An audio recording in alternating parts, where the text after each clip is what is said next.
What's up, everybody? My name is Rob Simmons, and welcome to my channel. As a request, I'll react to another travel video, in this case, Geography Now, Indonesia. And I always do this, my requested reaction videos. I do take reaction requests, but as a rule, you have to be subscribed to my channel. So if there's any other travel videos you want me to react to, let me know in the comments below. And since I now have a green screen, I thought it would be fun to have the Indonesian flag in the background for this video. All that being said, it's pretty long, so let me get straight to it. Hey everybody, so if you don't know anything about Indonesia, basically all you have to know is that it's kind of like the Hawaii of the Muslim world, but it's like huge. It's like the biggest state, and with orangutans. And that's it, just no punchline. Let's just go to the intro song. Yep. I think we have the right video to learn about this country. I'm your host Barbie. So as some of you know, I've been to Indonesia one time on one island for like 3 hours. I ate one dish, so basically I'm like the Indonesia expert, right? Well, if not, I'm kind of like the only guy on YouTube doing full profile videos like this. So for now, you'll just have to kind of deal with me for like the next 12 or so minutes. Woohoo! Default! Alright, so again, if you don't know anything about Indonesia, it's basically like if the Middle East and South Asia had an incredibly colorful, loud, somewhat explosive set of babies. Like thousands of them. Okay, that doesn't really help. First of all, Indonesia is the world's largest archipelago nation located right where the Indian Ocean meets the Pacific Ocean on the incredibly clustered set of islands making 6 countries known commonly as Nusantara or the Malay Archipelago.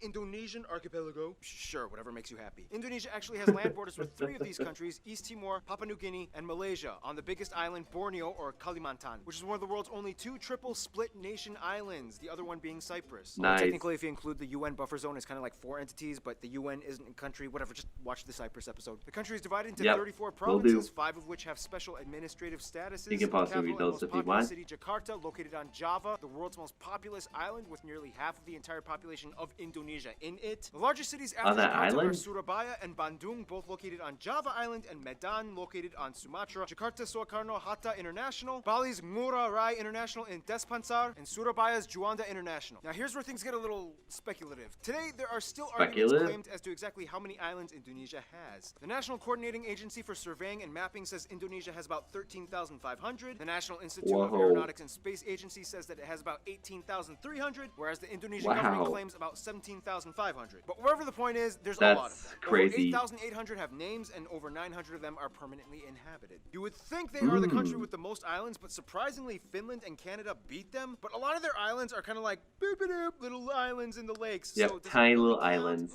I guess. Now let's talk about the 5 special so. administrative provinces. They are Aceh, Yogyakarta, West Papua and Papua, and the capital Jakarta. Now, no surprise, the capital Jakarta acts as its own political entity. Lots of countries do that. But what about the others? First, Aceh. Aceh is kind of like the black sheep of Indonesia. It's the only province in which Sharia law is fully implemented. Also, they kind of have like a ton of oil, so yeah, they've kind of asserted a very independent ideology that sets them apart as autonomous from the rest of Indonesia. Well, I don't think that makes them a black sheep. Which is the only region that is still governed by a pre-colonial monarchy. The Sultan of Yogyakarta, who acts as a hereditary governor. Otherwise, we get the 2 Papuas, which collectively used to be the province called Irian Jaya, but then in 2003 they got split into 2. Basically, this is the place that has the least in common with the rest of Indonesia. It has a culture and background closer to their cousins across the border in Papua New Guinea. So then why is this part of Indonesia? Well, long story short, Indonesia was basically like, well, now that we have our full sovereignty, we get everything that the Dutch colonized. But the people of Papua were not too happy, so then Indonesia was like, all right, we'll give you a vote to stay or leave. However, we would strongly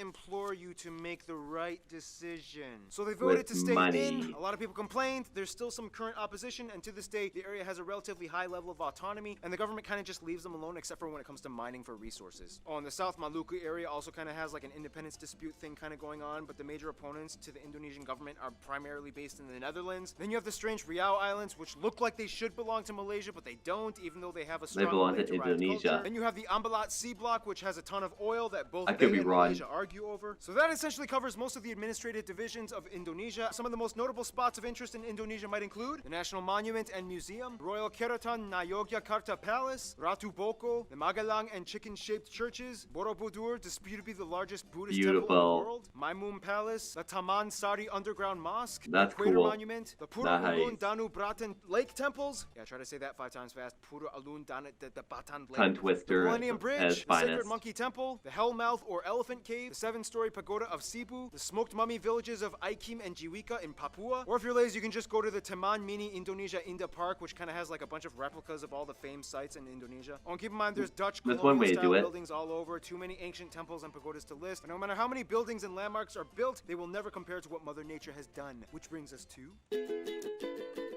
nature. This is what Indonesia's I'm land excited is like for. that one ex we all had back in our 20s that we trusted a stupid friend to hook us up with. Super attractive, but almost killed you a few times. Indonesia lies on what is labeled as the prehistoric continental shelf known as Sundaland, which during the Ice Age times pretty much connected all of the islands together before the Wallace Line until the ice melted and filled in the gaps. Now this is where things get incredibly messed up. Not only is Indonesia right in the worst part of the Ring of Fire, but the country is basically smashed between 3 converging major continental plates. The Eurasian, the Pacific, and the Australian plates, with dozens of minor plates and rifts like the Sunda, Timor, Banda, Molucca, and so on. This in return gives Indonesia over 400 volcanoes, disputably more than any in the world, with over 150 active ones, making it the most volcanically active country in the world as well. This means on a daily basis, Indonesia experiences on average about 4 earthquakes a day, ranging anywhere between the small, timid 3 to a noticeable 6 on the Richter scale. And you never know where or when they will happen. Impressive. Nonetheless, volcanoes can be a good thing, especially when concentrated close to the equator, as the warmer, humid climate allows moisture and minerals to coalesce, creating some of the most fertile land on the planet. This is why places like Hawaii and Iceland are so radically different despite both being volcanic islands. In the end, Indonesia got blessed with a flourishing abundance of flora and fauna, the second highest concentration in the world after Brazil, many of which being endemic species like the Rafflesia arnoldi and the Titan arum, the largest flowers in the world, which each smell like rotting corpses. And at over 180, they also have the highest concentration of mammals out of anywhere in the world. Nonetheless, the national animal is actually a reptile, the largest in the world at 3 meters long, the famous Komodo dragon, which you can find a bunch of on Komodo Island, which is where they get their name from, and they can kill people. I believe it. And the surprisingly not national animal, even though everybody knows and loves them, the only great ape in Asia, orangutans, are only found on this archipelago as well. By the way, they look docile and quiet, but orangutans can rip off your arm if you anger them. Whoa. So don't. Otherwise, the largest mountain, yeah, Puncak Jaya, that is ain't happening located in my in the watch. east in Papua. The longest river, the Kapuas, flows on Kalimantan, or Borneo Island, starting in the east, emptying into the South China Sea. The largest lake, as well as the largest volcanic lake in the world, Lake Toba, can be found on Sumatra. This is also the site of the largest speculated volcanic explosive eruption on Earth that essentially created a worldwide volcanic winter. The eruption was so big that you can literally observe ashes from the explosion that went as far as Malawi in East Africa. Remember guys, Mother Nature is beautiful, but if she wants, she can kill you. Close to Puncak Jaya is Grasberg, the largest gold and copper mine in the world. And on Mount Ijen on Java, which spews out blue lava, all over you can find intrepid sulfur miners that literally go into the base of the volcanic craters, risking health just to get raw sulfur ores. Otherwise, you have other anomalies like the Sidoarjo mud volcanoes, the 3-colored Lake Kelimutu in Flores, and the Kakaban Island Jellyfish Lake. Too many strange places. To this day, Indonesia is the #1 producer of palm oil, cloves, cinnamon, nutmeg, coconut, and vanilla. Some national dishes might include things like rendang, satay, or satay, gado-gado, lontong, ketupat, papeda, ikan bakar, pempek, tumpeng, lemang, and the national dish nasi goreng, which basically just means fried rice, which has no exact recipe. With an egg on top. Kind of do whatever you want to it. Oh, and keep in mind, Malaysia might argue that some of these dishes belong to them, but that's a whole other story tied in with history and culture. We got time. Why not talk about it? Yes, let's.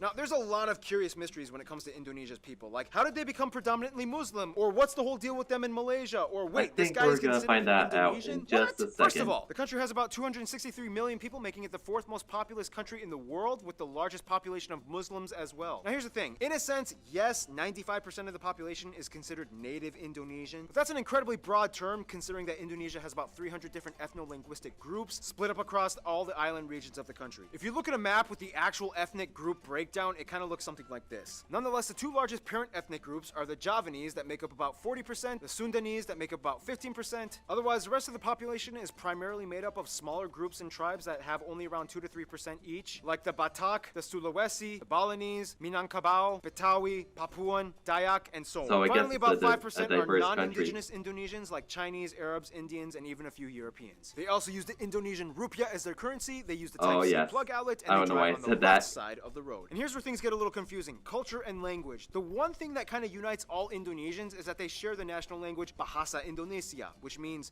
the Indonesian language. However, Bahasa Indonesia is actually kind of like a lingua franca to many of the people, as Indonesia is the world's largest trilingual country. In addition to Bahasa Indonesia, most people speak their own mother tongue as well as English. Yep, English. They caught on quick when they realized it was the money language. Great for Funny travelers. thing is, even though the Javanese make up the largest people group, the Javanese language is not an official language. Technically, it could have been, but then that would have favored one people group over all the others, which would have caused tension. So they kind of had to choose like a neutral default. Plus, Javanese is like really hard to learn, and the original writing system, although very beautiful, is incredibly difficult to write. Nonetheless, at nearly 100 million speakers, this makes Javanese the largest non-official minority language in the world. And that's why the Bahasa Indonesia language is so strange. It's not even technically indigenous to Indonesia, but more Malay-derived. To this day, people who speak Bahasa Indonesia can understand somewhere around 60 to 70% of what their neighbors are saying in Malaysia. The biggest difference, though, would be the loanwords, as Indonesia took quite a bit of influence from the Dutch back in colonial times. For example, kantor versus kantor, doctor versus dokter, mantel, mantel, oma, opa, wortel, Wortel. Speaking of the Dutch, quick history lesson. Hindu kingdoms, Buddhist kingdoms, Islamic kingdoms. The Portuguese come in quickly, but then the Dutch flock in. Japan comes in for a couple of years and decimates a huge chunk of the population. Independence, Republic, the Suharto years. Controversial incidents and fights with ethnic Chinese, Timorese, and Papuan peoples. Suharto falls, Reformation period begins, and here we are today. In Indonesia, all citizens are required to register under one of 6 recognized religion categories: Islam, Protestant, Catholic, Hindu, Buddhist, and Confucianism. If you don't identify with either, then sorry. Prior to Islam entering around the 13th century, Indonesia was actually primarily Hindu and Buddhist. It's disputed on how exactly Indonesia became prevalently Muslim. Some people will say that it's because of the Arab traders that came by in the early first millennium. Others will say that maybe it had to do with the Malacca Sultanate conquest that fought against the Hindu and Buddhist kingdoms. And the truth is, both might be right. Inevitably, Bali became like the last sort of haven for whatever Hindus were left. The eastern Nusa Tenggara region and the Papuas remained predominantly Christian, as the Dutch and Portuguese shared the gospel. Islamic culture in Indonesia is a little different from what it looks like in the Middle East. For one, most mosques don't have the typical dome structure, and actually many of them resemble Hindu temples, like the Demak Great Mosque. When a family member dies, their relatives might often come together and pray for a whole week, and then again on the 40th day, and then on the year anniversary, and then on the 500th day, and so on. Also, the night before Eid al-Fitr, the youth might gather and go around neighborhoods reciting the takbir. Those are some things you don't really typically find in the Middle East. Clothing modesty customs are pretty loose. Not all Muslim women wear hijabs, however the ones that do might also complement it with Western clothing, like branded t-shirts with skin-tight sleeves and jeans. When I was in Indonesia, I saw a hijab-wearing woman with short sleeves and capri pants exposing her calves. I was like,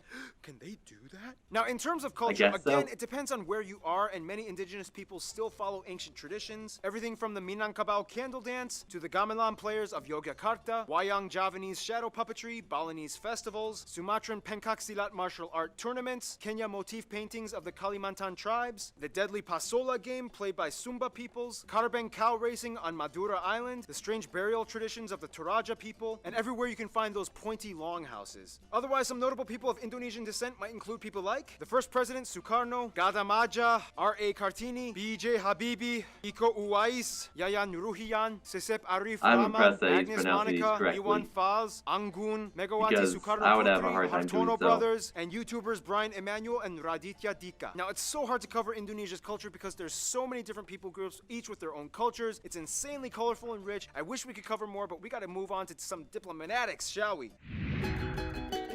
Diplomatic stuff. Nice. Okay, so Indonesia is basically like the kingpin of Southeast Asia, with the largest population and economy, as well as being a member of the G20. Therefore, they know how to manage relations. First of all, the rest of the Muslim nations in the Middle East generally get along with Indonesia, as they see them as kind of like their strange Asian cousins. Indonesians make up the largest group of pilgrims for the Hajj in Mecca. However, there has been some controversy with Saudi Arabia in regards to migrant worker abuse and death sentences. Since then, Indonesia dramatically decreased its expat programs. The US, the Netherlands, and Australia are kind of like their biggest non-Asian supporters. In addition to trade and business, the US played a huge role in Indonesia's independence, and they worked closely during Cold War times. The Netherlands still holds close ties to Indonesia despite post-colonial bitterness. Plus, tons of Indonesians live in the Netherlands. To this day, they have the second largest population of Indonesians outside of Indonesia after Malaysia at nearly 2 million. Australia gives some of the most aid to Indonesia, especially after catastrophe incidents. And even though there are some controversies involving immigration and attacks on Australians abroad, they still share close ties generally. Now, Indonesia and Malaysia are kind of like the Colombia and Venezuela of Southeast Asia. They're like the twins separated at birth and have a strange love-hate relationship. Malays accuse Indonesians of stealing their culture and language. Indonesians accuse them of not being grateful for all their help during war times. But when they actually meet up as people, it's like they're totally brothers. Nonetheless, most Indonesians I talked to have said Japan is probably their best friend, which is funny because Japan kind of really messed things up during World War II. Nonetheless, they've moved on, and today Japan makes up the largest export partner. Tourists flock in year-round,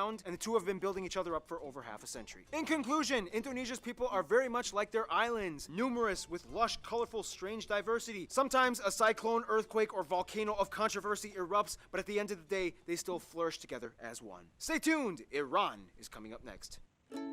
Nice. Wow.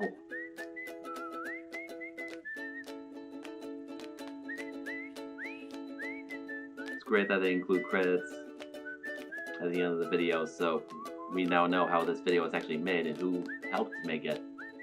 Oh, you're very welcome for watching. Wow. That was a ton of information in that video. I probably should have mentioned in my intro that this video that I just reacted to was released in 2015, and I'm doing this reaction in 2021, so some of those data points may have been slightly outdated. Just want to be clear. And this guy would make a great teacher because he kept my attention throughout that entire video, and I'm just glad I don't have to take it. But I'm just glad I don't have to take a test because, well, I don't have to watch that 5 times to really absorb everything, and he was going super fast. And don't worry, that's a great thing. It's great when a YouTuber has a personality, and because sorry, I'm getting tongue-tied. Because of these travel videos, there's a whole huge list of places I want to visit in the world, and now Indonesia is on that list. There are so many things I want to see there that were included in that video. So, all in all, another excellent geography video. Let me know in the comments what you think of this video. I'm saying video a lot, but thank you for watching.